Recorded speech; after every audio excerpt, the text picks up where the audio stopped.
So we are live on Kids Okay Please. It's another session. Hello and welcome to the Kids Okay Please live. We're just waiting for our guest to join in.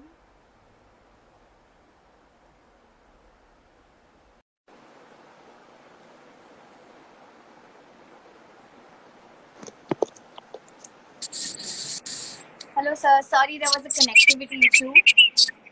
Can No you hear me? problem. Am I Hi. audible? Yes, you are absolutely audible. Can you hear me well? You're not? Okay, yeah. I can hear you. Wonderful.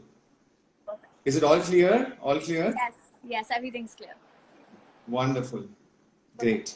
So, just so everybody knows who's tuned in, that we have Mr. Mrunal Shah. He is the founder of Sunday Bricks. So, I'll just give a little introduction before we get into the live session. So, Mr. Mrunal Shah has a 12 years plus experience in language translation industry and is currently the founder of Sunday Bricks. He is a certified Six Bricks trainer and a program supported by the Lego Foundation. He has also been invited to attend the Lego Ideas Conference 2019 at Denmark. He's been the reviewer at Junior FLL 2019 and 20 at Mumbai, and he has completed Bricks for Autism basic facilitator course. Initiated the first online parent-child community on Facebook called the Lego Lovers in India, and he is currently also studying play therapy. Welcome, sir. This is an amazing, vast profile that we have actually. So, without delaying it and getting more into the question answer round, can you tell us a little about your journey? Yes, of course, a lot of it you've already spoken. You've probably stolen away my words, what I had to speak at the beginning, but that's absolutely fine. I'm just going to quickly repeat. I'm a certified Six Bricks trainer. If you just want to know what are Six Bricks, these are Six Bricks. And of course, there's I'm going to talk about this also. Yes. And I'm the founder at Sunday Bricks. We started Sunday Bricks in 2018. And basically, here at Sunday Bricks, we design creative and theme-based Lego workshops. So that's what exactly that we do at Sunday Bricks. And of course, I'm going to start with a big thank you to Kids Okay Please for initiating this talk. And I hope whoever's listening is going to benefit from this. I hope so too. Yeah. So, moving on, you have been a part of conferences and you have been a part of other sessions, other initiatives. So, what was your idea when you started Sunday Bricks? I'm just going to make it really, really short. And of course, I've spoken about it earlier as well. So basically, whatever collection that I have of bricks and blocks, apparently I wanted my son to start building with bricks and blocks and, kind of engage himself, play with it. But apparently he just refused to play with them. And that's when, things started that, it's not possible that a child is not going to play with bricks. Probably there has to be another way how he needs to start playing, or there has to be another way by which I can let him enjoy. And that's how I started designing some modules, coming up with some ideas, and that gave birth to Sunday Bricks. Yeah. That sounds great. So, you were talking, as we spoke in your introduction, and you showed us the Six Bricks. Can you tell us a little more about the Six Bricks? Yes, absolutely. And probably Six Bricks is something that's very dear to me as well. So basically, Six Bricks are basically six blocks. Right. I'm just going to keep it here. This program was designed by Care for Education. It's an organization that's based in South Africa. And apparently, this is meant for children in school. The entire program is for children in school, right from age 4 until age 9 or 10. Right. There are a lot of activities that are designed just using six blocks, which is going to help children, develop creative skills, mathematical skills, language skills, physical activities, and a lot more to make studying and learning, in a fun way. Right. So that is the idea of Six Bricks. So what is the difference between bricks and blocks? Right. So that's a very, very valid and a very, very important question, and parents normally get confused with Yeah. that. So when your child is, when your child starts teething, and when you know that it's safe, your child is not probably swallowing things, is probably the right time to start with blocks. These are blocks, something that's easily holdable in your hands or in your palms. These are called as blocks. Now you Okay. start with such blocks. These are, I mean, of course, I'm not going to deal with brands right now, but this is something Yeah. that you start with 1.5 until the age of 2.5. And then you move on to this size of blocks, which goes on until the age of 5. Okay. And so these are all blocks. Of course, we're just dealing with blocks. And later, after 5, you start with something as small as this, and these are called as bricks. So, Okay. in short, these are blocks, different Yeah, that's types of blocks, and these are right. bricks. You normally do not see a different variety in bricks, but there could be different shapes, but the Yeah, size is normally the same. Yeah. as small. Right. So as a parent, you need to know that once a child is 4.5, you can start building with brick. You can start kind of engaging the child with bricks. And there, I know parents who even started at the age of 3.5 as well. Right. So there is obviously a certain age discrimination for the blocks and for the bricks, like you mentioned, Yes. So as I said, you start this from 1.5 from until one two and and a a half. half. Yeah, this is good up till the age of 5. My son is 9, and still he loves building things with this, because you build really huge mega structures with bigger Yes. blocks, right? Yes. And then, as I said, 5 and above, it's really good to engage them with bricks. Right. Absolutely. Right. So, sir, I would obviously, like, I think prefer calling it, or people usually call those small bricks as Legos, like Lego Yeah, pieces. Right. yeah. So, everybody in their childhood have usually, played with those Legos, built something out of it. So, why is this play? Why is this so important to play with Legos, bricks, to build something? So there are two big questions that you've asked me. One is what is play, and the second part is why, and Why is it important? why do we play with bricks. Okay, so now Yes. coming to Lego, Lego is of course the most recognized brand in the world.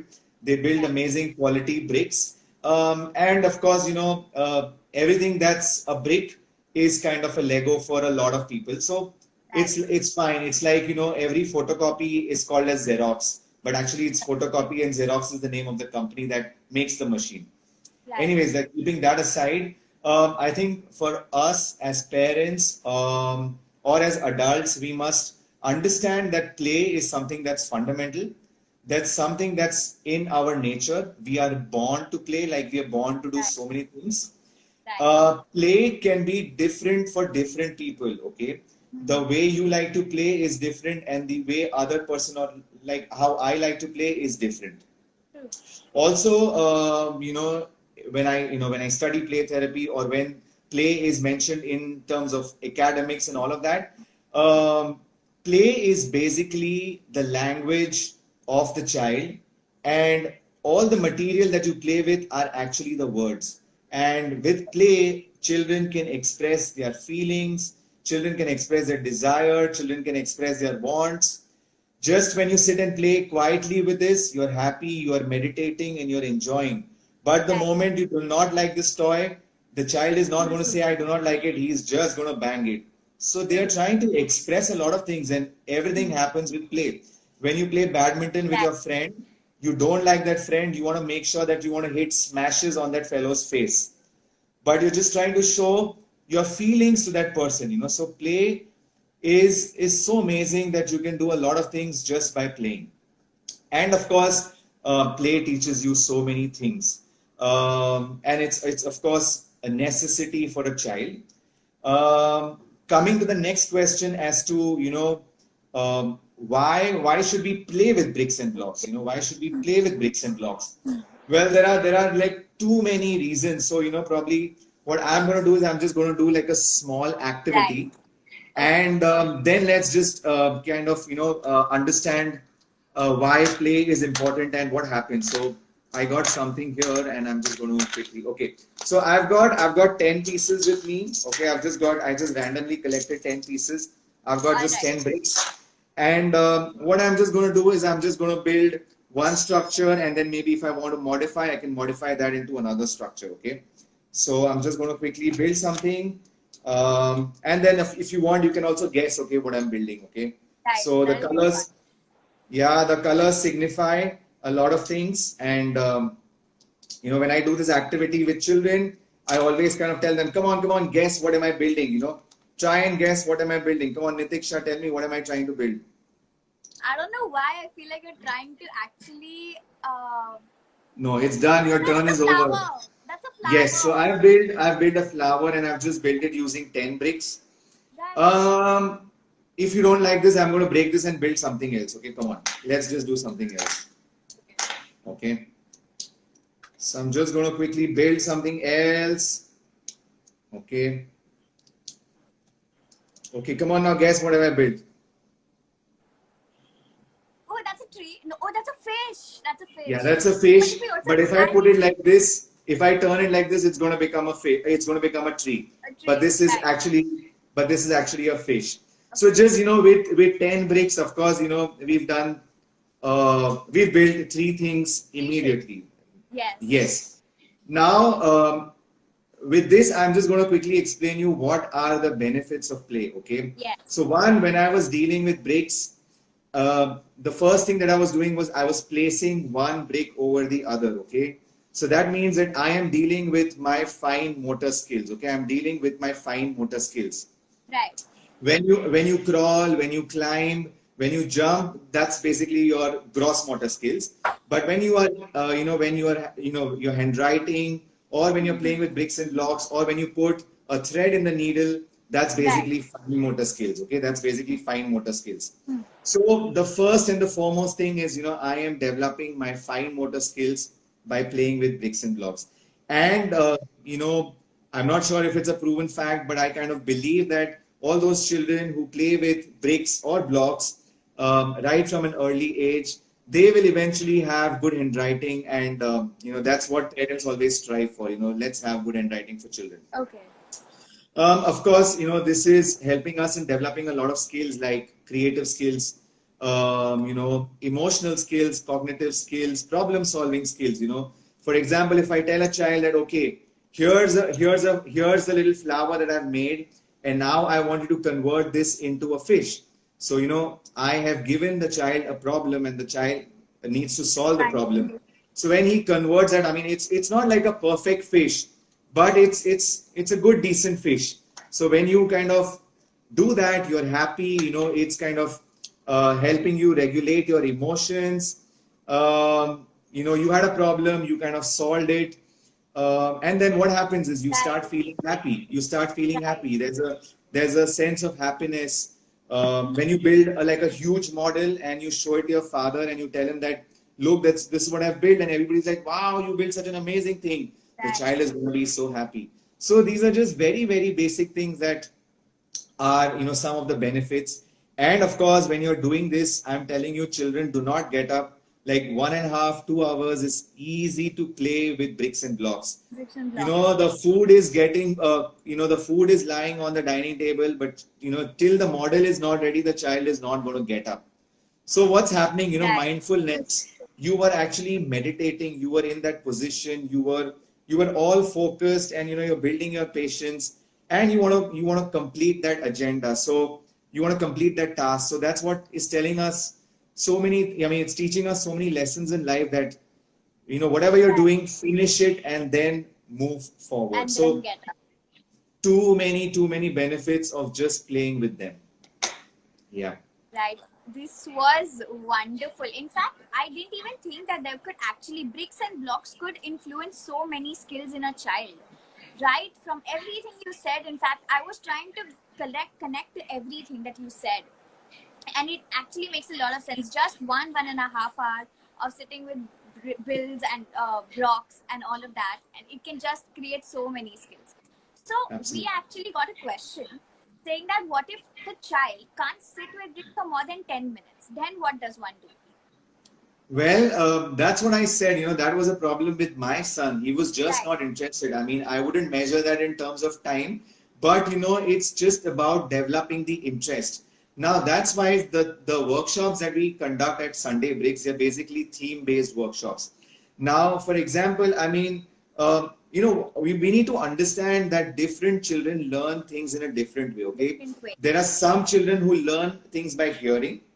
Right. There are some children who learn things by seeing, okay? What they Right. see is what they learn.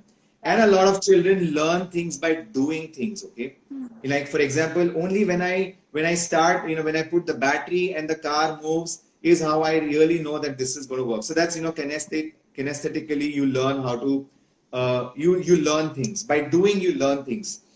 Which means that we need to awaken all different senses of the child because we don't know what is going to kind of appeal to the child. So for example, just today morning, the workshop that we had was to build a catapult, okay?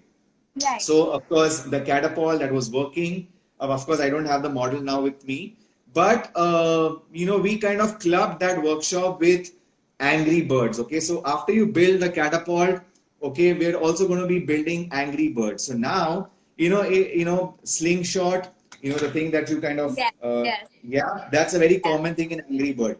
Now you've learned how to build a catapult, and also you've been following Angry Bird cartoon or whatever that you're seeing on Woot and all of that. So when we've kind of combined something that you love with something that you had to build, you're going to be inspired to build that, and then you're learning something out of it, because building a catapult is building a machine. Okay. Exactly. Yeah, I mean, for younger children, if we want them to pick up blocks, we're going to start with something as these little puppets. So there's this Mr. Happy who's all happy here, and here there's Mr. Sad, and there's a little story around it. So what's happening? We've made these blocks little friendly for them. They know that these are nice little things, and I don't have to build with it also. It's not necessary that I'm going to build with it, but I could just build puppets out of it. Absolutely. There's no harm in building puppets out of blocks. Right. For example, older children, okay, we build these little finger puppets here. Now, to decorate this puppet, we've used these newspapers here. Of course, we've got these teeth, and these puppets can be monsters. And imagine when you tell a child that you've got to build a puppet monster, the imagination is amazing. And the puppet is going to have long eyebrows, or the puppet is going to have long tongue. There's going to be a big gap. There's going to be a big hat. They'll put straws and they'll do everything. So they're playing with all kinds of different media, but everything revolves around this. So this is how you make it interesting for them, and they will get attracted towards it, because for one child, playing with newspaper or quilling was very important. But if you kind of mix that paper thing with blocks, the child is going to get attracted towards it. Okay. Right. And then the child says that, okay, I don't want to make something big, but show me something that's very, very small. Something that has ears, something that has a big smile. The imagination is just going to run, I mean, there are no lengths, so there's no limit to what you can do. So what I meant to say by this is, when we mix blocks with other elements, it makes it interesting. And that's how they kind of get motivated to build further. And they understand that, yes, I can do so many things with the bricks and blocks. Right. This was, I guess this was wonderful, the entire concept of it, how they built it. So I personally have this question. Do colors have any influence when it comes to bricks and blocks? Absolutely not. I mean, of course, colors are important because, if you want to, for a toddler, if you want to teach something, so for example, that's what one of the activities of Six Bricks is that, for example, I want them to know how observant they are. Okay. So I tell them that when you are standing at, on the road and suddenly there's a green color signal. So what's the color? Show me the green color signal. Okay. So they're going to flash the color green. Okay. We want to know what the child is able to see the right color and understand and register the right color. Okay.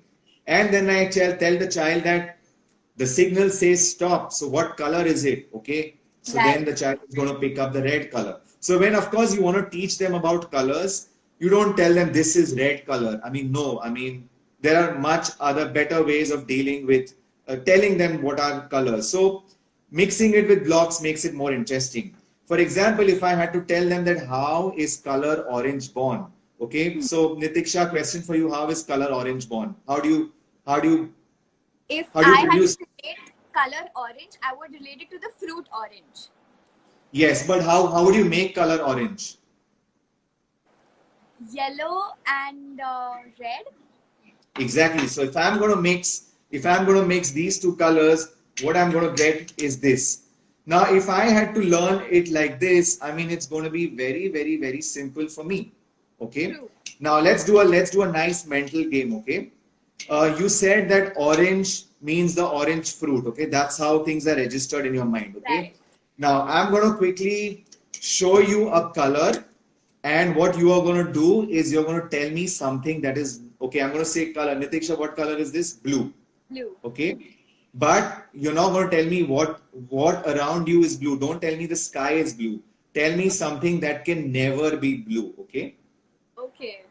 Okay. Tell me something that can never be blue, because in school we are taught sky is blue, water is blue, and XYZ thing is blue. Now we're doing the opposite thing. Okay. Come on, Okay. let's just do that. I know you practiced for blue. I'm going to change the color now.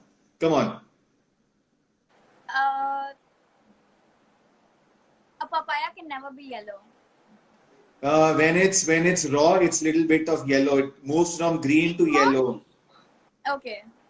So Make it more I'm obvious. okay. Go beyond fruits. I am very okay. Why I'm Okay. not How getting about a crow? How about a crow? this. A crow can never be yellow. Oh my Yeah. god. What about this? Blue. A tire can never be blue. Okay, I'll give that to you. Okay. Green. Water. No, if you go to if you go to a lake or something where there's a lot of algae inside it, the water is going to be green in color. But water has anyways no color. Okay, water is transparent. Water is transparent. Um, come on. Sun? Sky. Can sun ever be? Sorry? No. Sky. Sky. Sky, I'm not sure. Yeah, it could never be screen. Yeah, but something more obvious is you're not going to find green color crows. A crow. Yeah, crows or sun, like you said. Yes, or sun, as I said. Okay. So, I mean, this was exactly opposite of what we were taught in school. Okay. Come Yeah. on, tell me 5 things that are yellow in color, but you were never asked a question about tell me 5 things which are not yellow in color, and you are an Right. adult and it's taking you time to quickly It is. think. It Yeah. is. So always Yes. for us, things are not so easy in life. We are never programmed, we're never structured, or we're not taught, or we're not never told that this is how life is going to be. We were always told that when somebody asks you what is a yellow, what is something that's yellow, tell him it's sun. Okay. But Right. you were never told what's not yellow. You're going to be ever asked about that question. It actually took me a lot Um, of time. Yes, it did take you a lot of time. It takes time. Yes, absolutely. It's not easy. So if a child practices this at an early age, I mean, there's so much happening here, which Right. is probably allowing you to think what you're not supposed to think, right? Right. Right. Yeah, it's different. So as you asked me that, how can colors, what's the importance of colors? Yes, we can teach importance of colors with this. Secondly, there was one workshop that, where we built puppets. We built a shadow puppet theater wherein colors didn't matter at all, but it was all about the different shapes that mattered. Of course, I mean, I don't have something here to kind of demonstrate that, but it was more about the different shapes.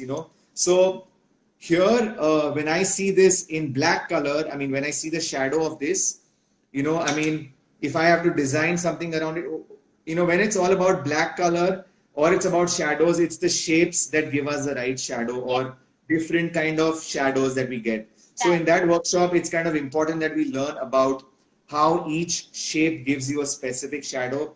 Colors don't matter there at all. Right. Yeah. So, and also one interesting thing, there was one workshop we did wherein we did the story of the hungry caterpillar. Okay. Now, hungry caterpillar is a very popular story for children, And then, of course, we did the story, and what children had to build was build a caterpillar with the bricks and blocks that you have, whatever that you can, whatever that you saw in the story, or whatever that you can imagine after the story. Right. They will use different colors. They will use, of course, building imagination is different, but even colors are different. There's no harm in having a blue color caterpillar, okay? There's absolutely no harm in having a yellow color caterpillar. I mean, of course, a teacher would make a standard caterpillar which is Yes. green in color, Yes. but that's how it's shown in the story. But for an artist, for somebody who's creating, no, you can just be building with whatever colors. I hope I answered that question about colors to you.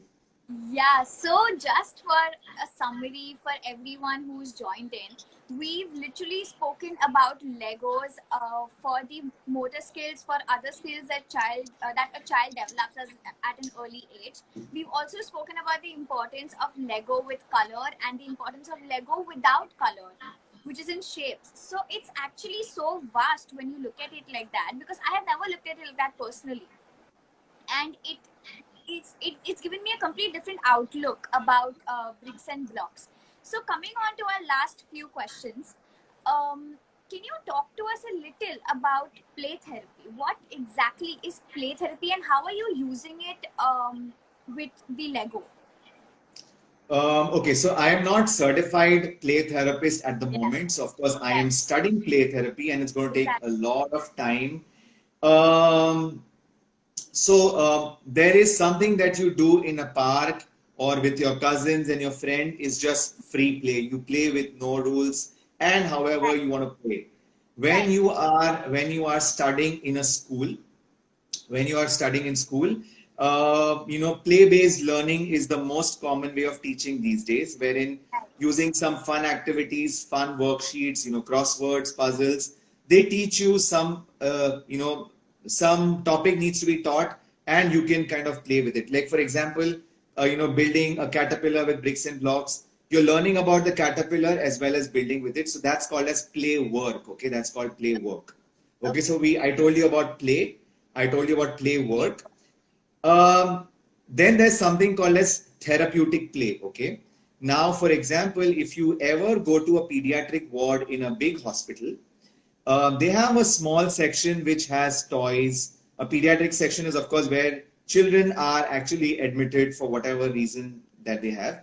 Now, children have to play. If they have to recover, they have to be happy. They have to engage with Yeah. something that they kind of like. So, a room that we set up there for them to kind of play and engage, that's called as therapeutic play. Okay.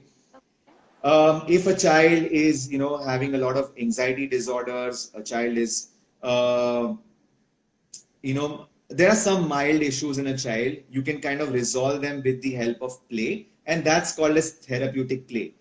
But when things are very serious, okay, something which cannot be done in a way by, you can't discuss things with children, right? Because they don't know how to express, words. Right. They're just building on their vocabulary. They don't know how to speak a lot of things. They don't know how to express their emotions. True. But as I said at the start, with the help of play, they know how to express emotions. Right. Right. For example, if they've gone through some trauma in their life, if they've gone through some abuse in their life, if the situation in their house is not correct, when you play with them and kind of try and, they open up, they kind of try with the help of dolls, with the help of other elements, they kind of, for example, I've got these two little angry birds. This is a happy one, and this one is a most angry one. So a Angry. child is going to come to a play therapy center and is just doing all of this. So I'm kind of trying and, for example, if you're going to ask the child that, what's happening? I mean, what did these two birds do? So, the child is going to then say that, these two birds are constantly fighting. Okay, they're fighting. So that could be probably some situation in their house.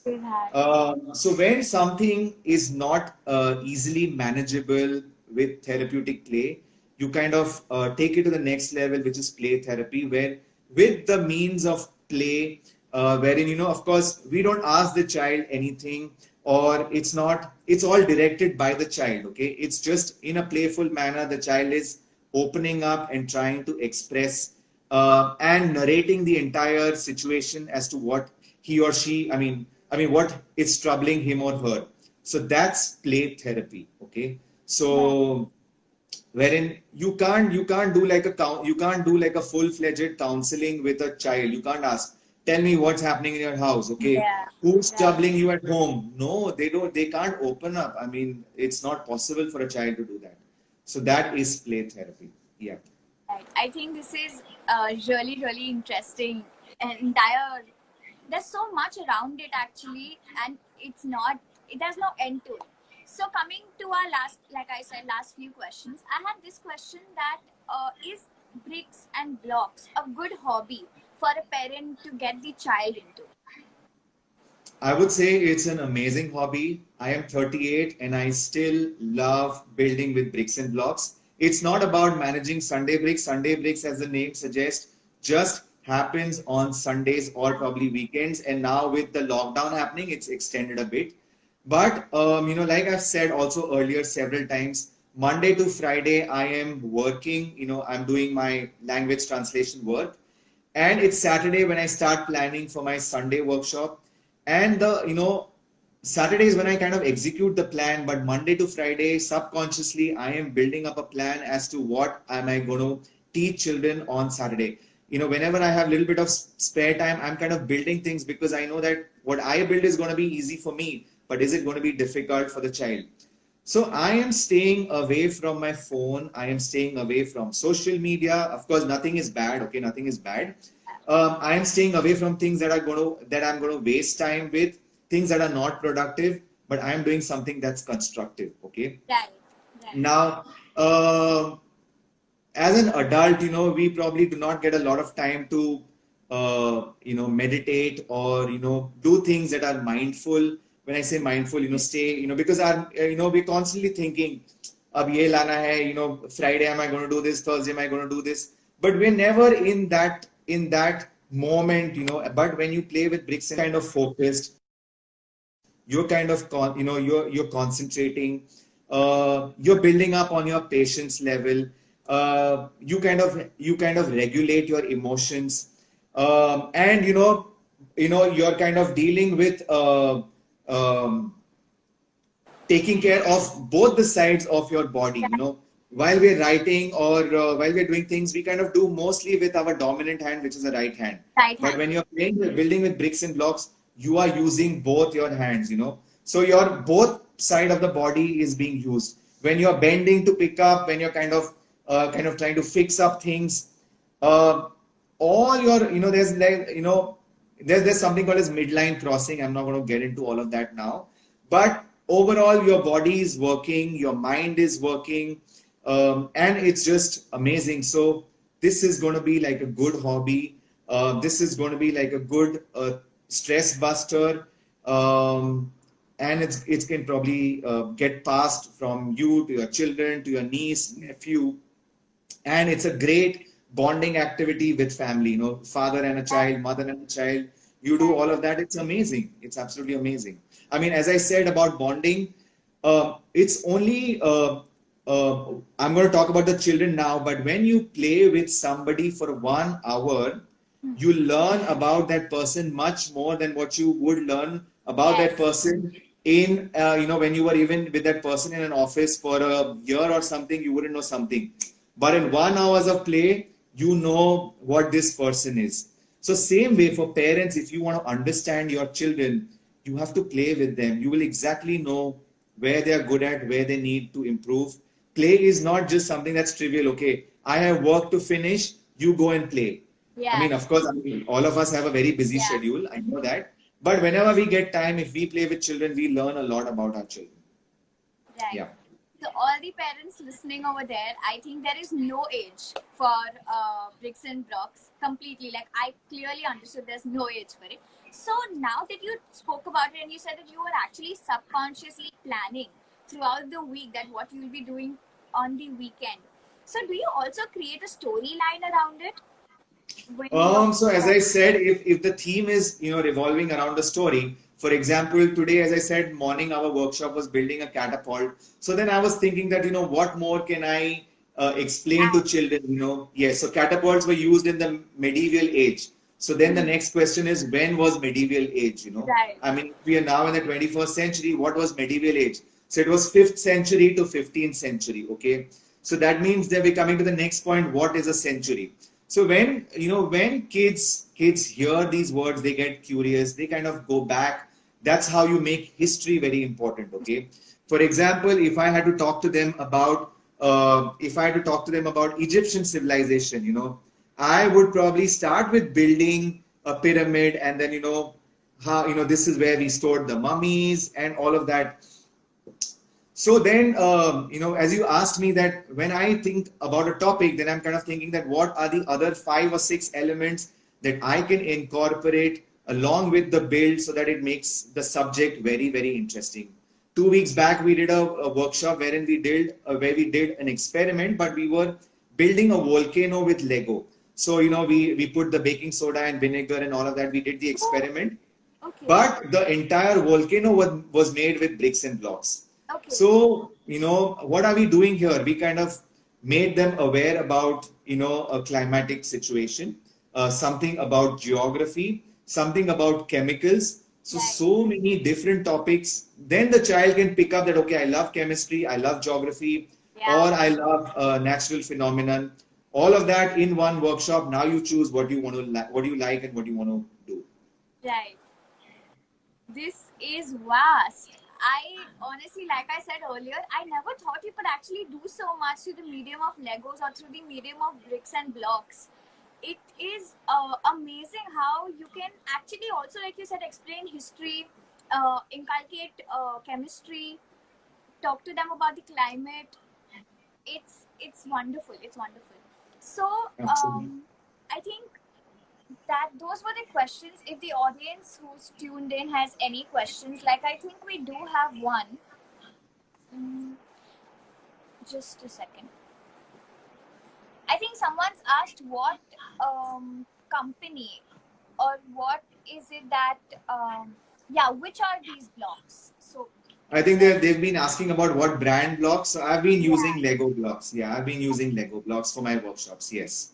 right, But as I said, start with something that suits your pocket, and then you can always move on to Lego. Building is important, the brand is not important. So, of not course, brand help. I mean, there is definitely a quality factor here, but you can just start with something very basic and then move on to Lego. Yeah. right. So I just got this one more question, and I think we'll end it with this.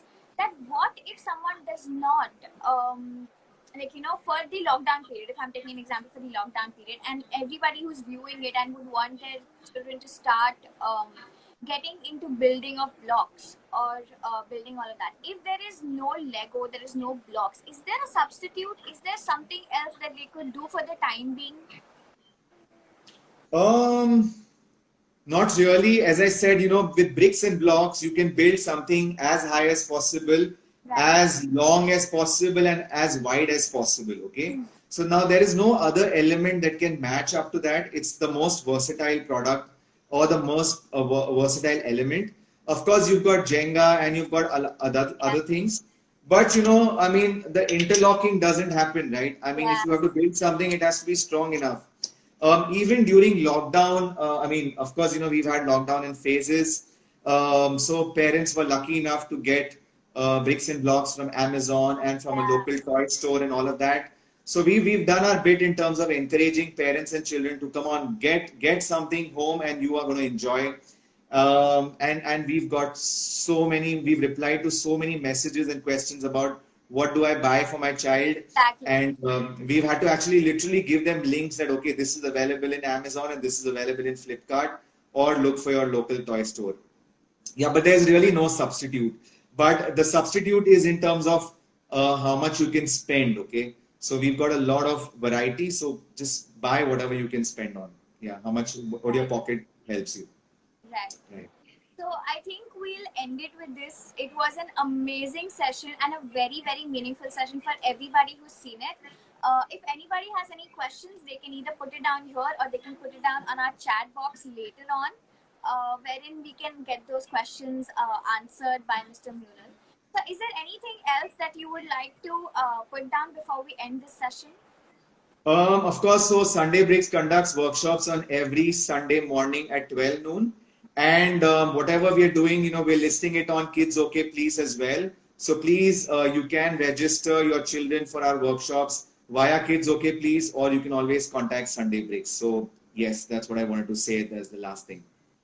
Perfect. So for everybody who is listening, please do join in for the workshops. I think it is amazing for the children, especially in this time, to express themselves, to get knowledge, and also to redefine or reconstruct their different skills. So I think we'll end it with that. Thank you so much for being on this platform. It was amazing. It was an experience, and it was more practical actually. The session with you. It's never been this way. And we're looking forward to having you on more sessions, more such things, and to having your classes out on the platform. Thank you so much. Thank you for having me here, and all the best to Kids OK Please. Thank you so much. Thank you. Bye-bye. Bye. Bye.